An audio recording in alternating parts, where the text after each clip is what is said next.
Welcome to TV9 Digital, and I'm Kartikeya Sharma, and I'm joined by noted historian Vikram Sampath, who has written a two-part volume on Savarkar. Vikram, thank you so much for joining us on TV9 Digital. And let me quickly begin this interview by asking you, you have researched in detail about Savarkar's life.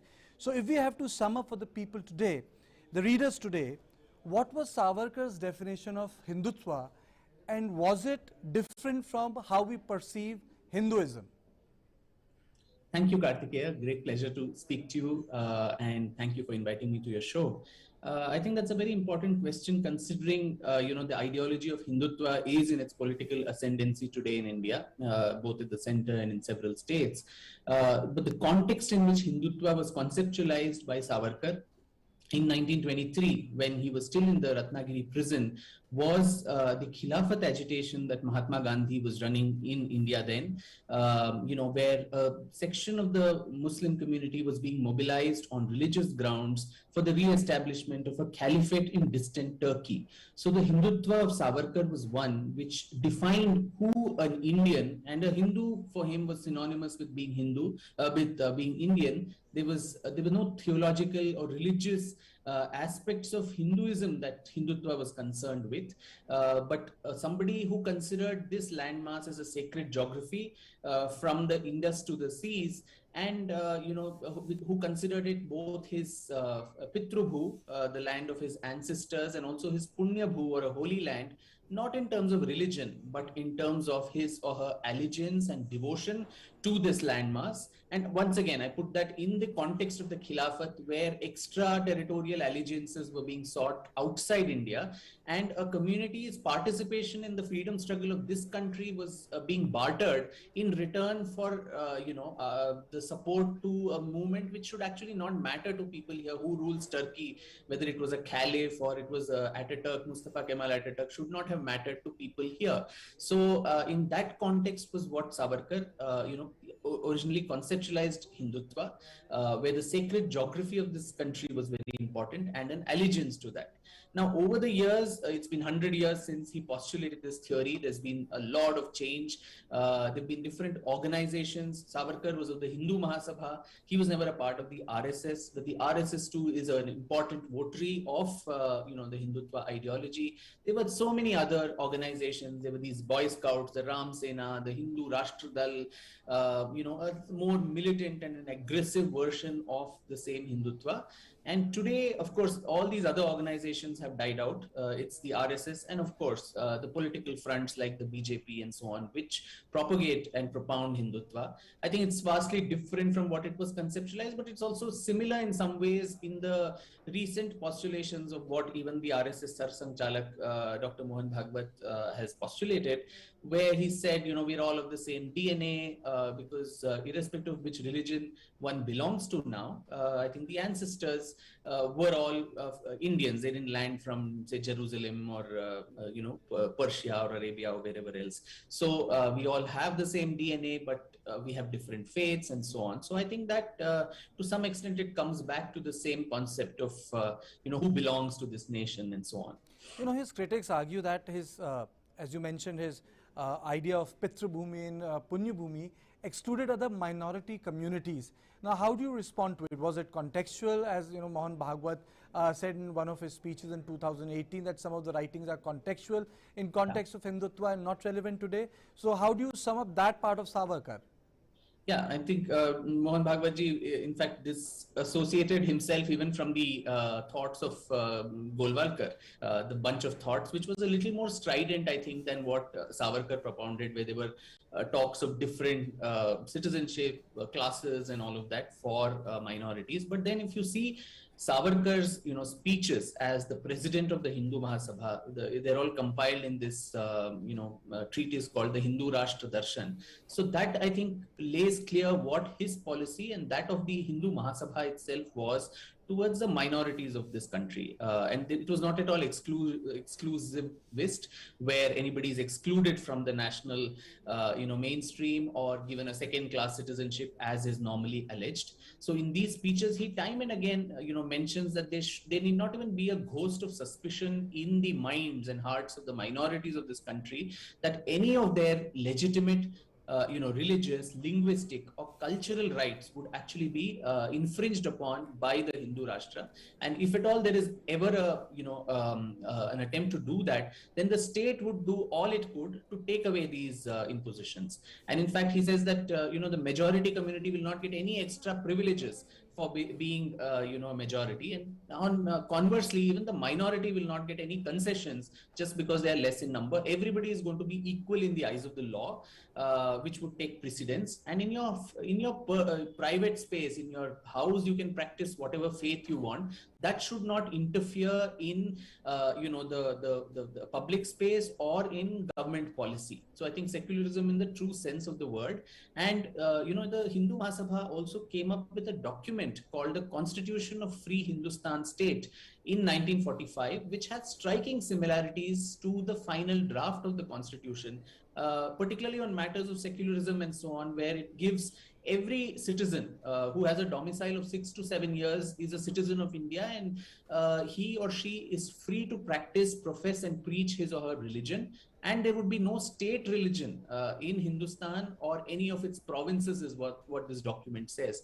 So I think, when we talk about all these tags on leaders of the past, like Savarkar, one needs to go strictly by what they said in their speeches or these policy documents, which clearly made it, evident that he was trying to, of course, he was deeply suspicious of the Muslim community right from the beginning. And that was also in the context of the vivisection of the country purely on religious grounds and the separatist tendency that was prevailing then in the subcontinent, which led to the partition of the country completely. But despite that suspicion, there was this olive branch held out to them that, we can come together and work and live together in one nation. In fact, Ambedkar also mentions in his writings that with Savarkar, at least, there is a no-nonsense approach for the Muslims. They know this far and no further. We have clarity of thought and purpose as to how do you deal with this issue. Whereas with the Congress, it is so muddled and it is anything other than, treachery to the country and to the Muslim community and so on, is what Dr. Ambedkar also mentions. So I think it's very important to see the context in which these statements and policy, documents were put out. Will it be correct to say that Savarkar sowed the seeds of cultural nationalism or Hindu nationalism, which was different from the idea of civic nationalism, which many other countries follow? Very true, very true. I think, so again, Hindutva for him, right in his treatise, I mentioned that, in the very beginning, he says Hindutva has nothing to do with the theological aspects of Hinduism. What happens to the soul, the afterlife, all of that is left to all the saints and samas and different sects and subsects within the faith to discuss, with. For him, Hinduism was in fact a subsect, almost a subset of the larger umbrella of Hindutva, where it was more of a cultural and a national identity marker, so to say, where he said territorial nationalism is not only what would work, but then it is cultural nationalism. It's also your association with, as I mentioned earlier, the sacred geography, which is what would lead to true emotional integration of communities to weld together in the form of a nation, particularly in a country like India, which is so, multilingual, multi-religious, multiracial, and so on. So, and Hindutva was more of a political answer to a political Islam, which was, as I mentioned earlier, getting more aggressive. Vikram, is this the reason why when the senior leadership of RSS and BJP talk about Ram Temple, it is less in religious term and more in context of a national project, yes. A national heritage, a place where a nation can unite, monument for part of a national endeavor. Is there a connecting line? Perfectly. I think that's the whole idea, where and very interestingly, many of the people, I mean, Savarkar, or even Mr. Advani, who led the Ram Janmabhoomi movement, they were not very, very vociferous practicing Hindus, so to say, in the ritualistic sense of the word. So was probably Jinnah. He was not even a 5-time praying Muslim. He used to drink and all of that. So I think the religious aspect, the ritualistic aspect of religion was much less important to many leaders, and hence it becomes more of a, as you rightly pointed out, a national project than a religious one which is based on ritual. Savarkar himself was anti-ritual. He was completely against the concept of a caste-based society. He did not want a Shraddh ceremony performed for himself or his wife. So someone who was very progressive in his views that way, but then still a votary of the Hindu community at the time when the community had no one to speak for it. Vikram, generally when we perceive of leaders who have influence on history, we think that they never change their position and views. Like Gandhi changed his position multiple point of time on very important issues, from Dalit politics to, freedom, how one engages with the British. Even Ambedkar did it over a period of time. So in the case of Savarkar, if you can shed light, for example, he rallied against the use of cow as a sacred symbol for Hindus, but yet he wanted to put the image of cow on the Hindu Mahasabha's flag. Can you just take us through those parts of Savarkar's life where he himself changed goalposts, created new and left the old ones? Yeah, I think that's also an interesting aspect of his life, where particularly his attitude towards maybe the Muslims, which I think was an evolving project through his life. As a child, he was in a Maharashtra, which was a communal tinderbox right through the 1880s and 1890s.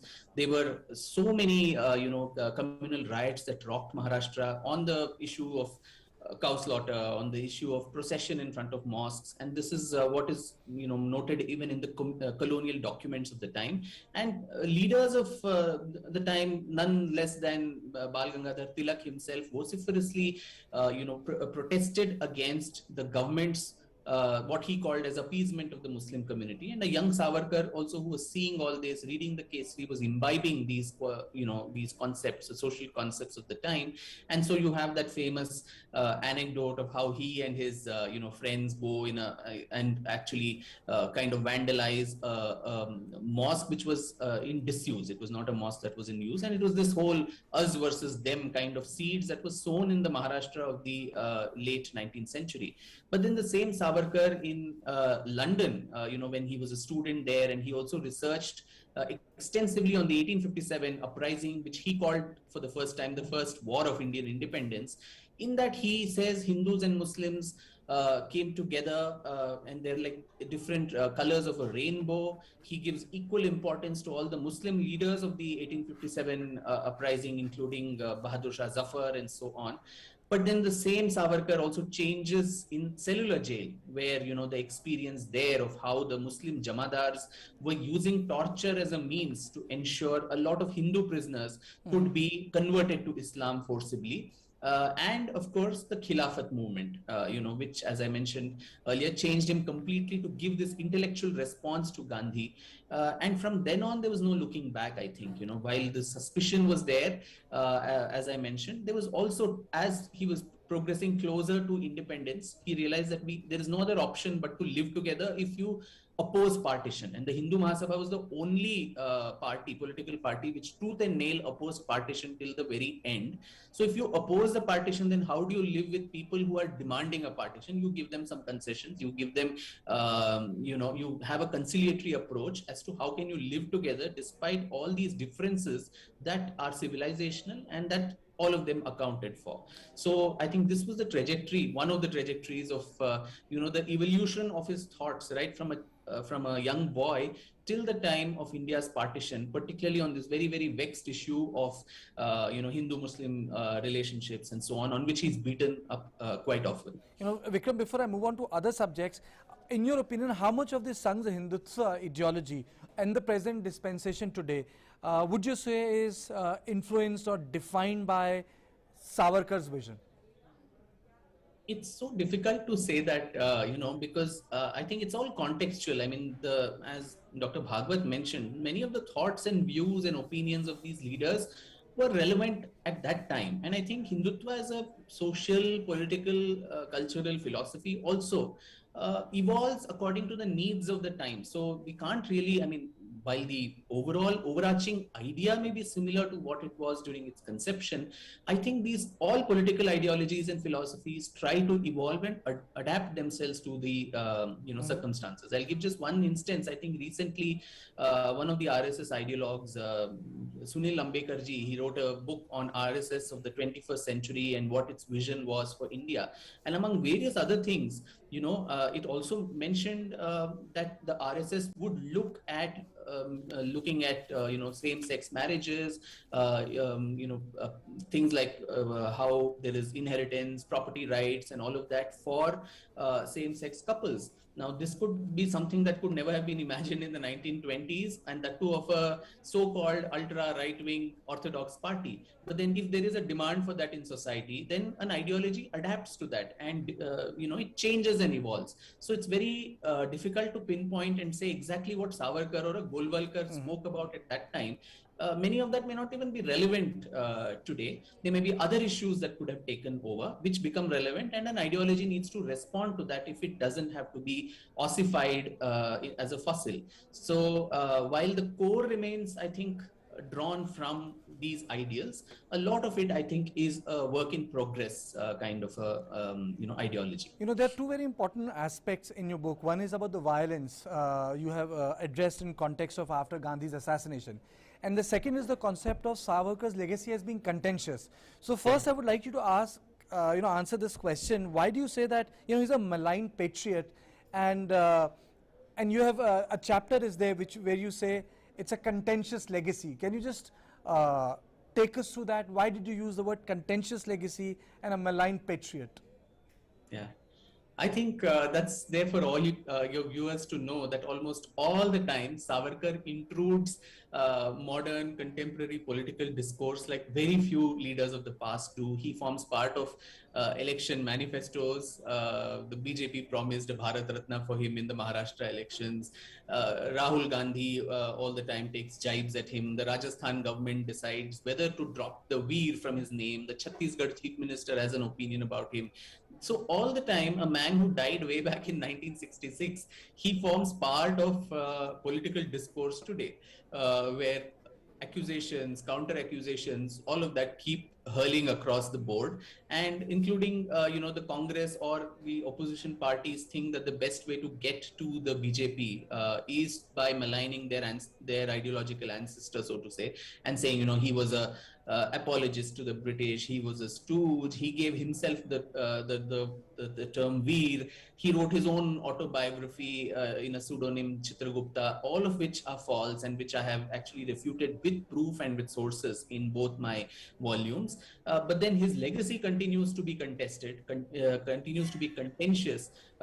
In addition, one of course is because of all of this. I mean, the constant allegation, even on social media, if you see, it's all about did he sell out to the British? Did he become a traitor? Which again, I refute, and we can talk about that if need be. But then also his alleged involvement in Gandhi's assassination, of which he was actually acquitted by the court in 1949, Justice Atmacharan in the Red Fort trials.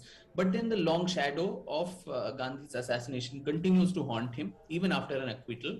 The Kapoor Commission implicated him in a way without any corroborative evidence, including all the people who supposedly gave evidences against him, including his secretary, Gajanan Damle, his bodyguard, Appa Kasar. They were not even invited by the commission to depose in front of them in the 101 witnesses that the Kapoor Commission actually examined. And more recently, as recent as 2018, you had the Supreme Court of India, on the basis of a public interest litigation, come out and say that there is no case for Savarkar's involvement in Gandhi's murder, and the Kapoor Commission, cannot overturn a trial court's verdict. So I think the highest court of the country also giving a kind of a conclusive, decision on this vexed topic. I think that should set this to rest, but then it doesn't. And Sardar Patel had said this to Shama Prasad Mukherjee in a letter when he had asked him, please treat my leader a little more generously. He sacrificed a lot for the country. He said, yeah, we will not do anything on political considerations, but legally he may be exonerated, but the moral albatross will stay on him. Yes, And that's that's the word you exactly used in the what has book, moral happened. albatross. Yeah, making him contentious even today. But you also go through episodes of violence. Is it correct to say that it was pogrom? The post Gandhi's assassination, the violence which took place, because Yes. pogrom is a very specific activity targeted against a community. So Yeah. you are not calling it riots. No. The word is used as pogrom. Why? Yes, because this is again, Kartikeya, I think an episode from our history which has been wantonly, covered up by the powers that be after independence. Just because Godse and Narayan Apte and others were of the Maharashtrian Brahmin community, specifically Brahmins in Maharashtra were targeted after Gandhi's murder. And initially, anybody with the surname Godse, they were actually pulled out of their homes and burnt alive, their properties desecrated. And then the antipathy spread to all the Chitpavan Brahmins, the same community that all of these people belong to, and then even the Deshasthas and other Brahmins of Maharashtra. And, in I quote sources, there are only scholars outside India who have done research on this, unfortunately, in these 70 years. Maureen Patterson and also Coenraad Elst, who have spoken about this in the past. And Maureen Patterson came to India in the 1950s to research this. And she says that she was not even given access to documents by the Maharashtra government then and the Maharashtra police.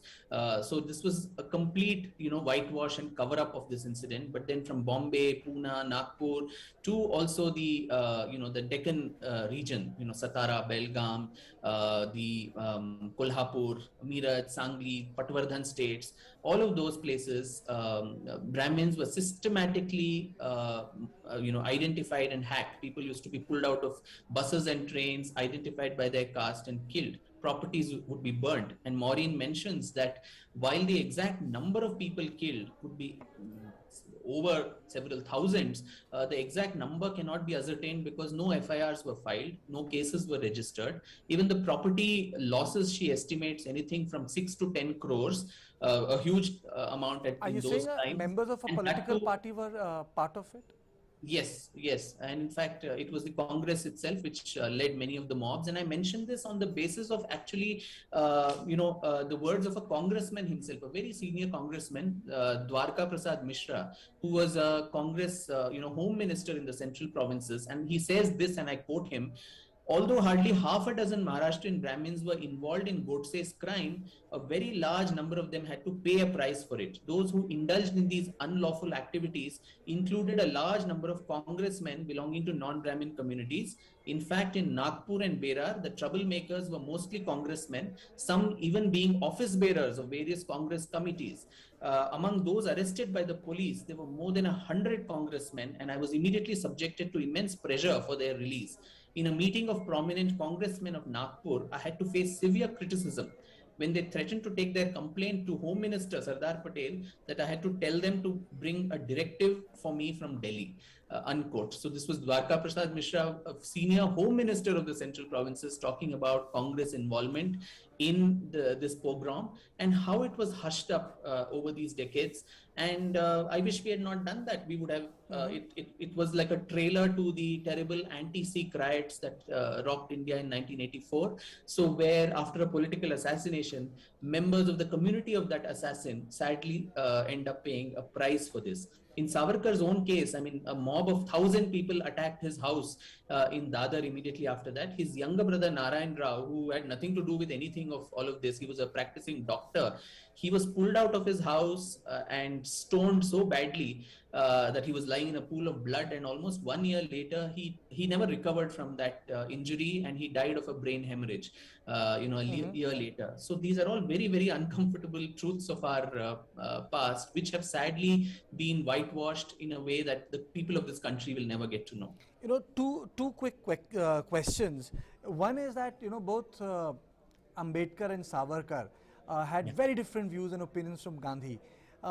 Doesn't it surprise you as a historian that Ambedkar gets away in terms of that scrutiny, but Savarkar gets a stake in terms of his differences with Gandhi on various, or the Congress party on various issues. Why did that happen? And the second question is, that would be my last, both of them who profoundly impact the Indian politics today, they electorally failed after the independence. Why did that happen?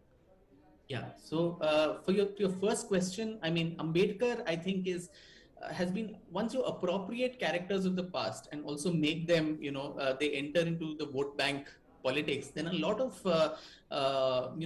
objective assessment of them becomes very difficult. You start eulogizing them, and anyone who goes against them, it is considered blasphemous. You're an iconoclast. So Gandhi, to a large extent, has almost been made a superhuman. Likewise, Ambedkar, you really can't do an objective assessment of him. I mean, in the book also I quote a lot of Baba Saheb's, writings, which were a lot more virulent against Islam, against Muslims. He advocated a complete, transfer of populations between the two countries, whether India and Pakistan, and said these are two very, very civilizationally opposite and diametrically opposite kind of, communities. But today, Ambedkar would also his portrait would form part of the anti-CAA protests, whereas he would have been probably the first person who would have, agreed to a law like this, which helped religious minorities from the neighboring countries to take shelter in India. So it's very sad that we do not analyze, characters like this, whereas Savarkar is that way a political orphan. Nobody would appropriate his legacy as much. Even the ruling dispensation, the BJP, only picks and chooses what they would probably want from his legacy, from his writings. And so he's not as appropriated as an Ambedkar is. And so it is very easy to castigate him all the time. Ambedkar also never participated in the freedom struggle that way. He never went to jail.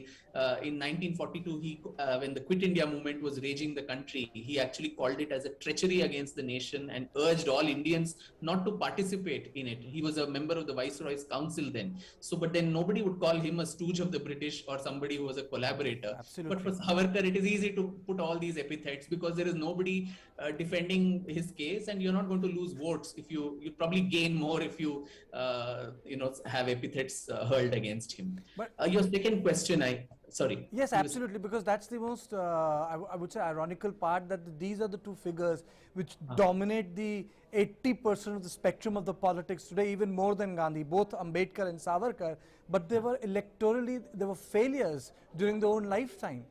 True.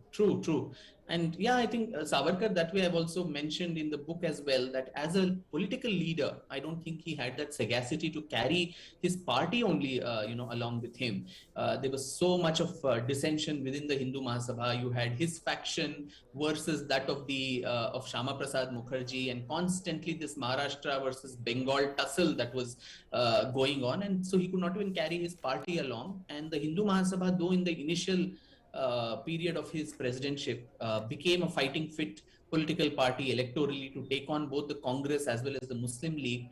By the time of the 1946 elections, it was completely wiped out because, he could not convince people of his policy and agenda. And likewise with Ambedkar, I mean, post-independence, despite his important role in the drafting of the constitution and so on, electorally, he got marginalized and thereby politically too just dwindled away. So it's very sad that, thinkers, ideologues like this, who had so many contributions in the electoral arena, I think they fared so badly. Thank you so much, Vikram, for joining me on this special show, and a marvelous book, the concluding book which you have written on Savarkar, a much contested figure in contemporary politics. Thank you so much for making time for our program. And for other news and development, keep on watching TV9 Digital.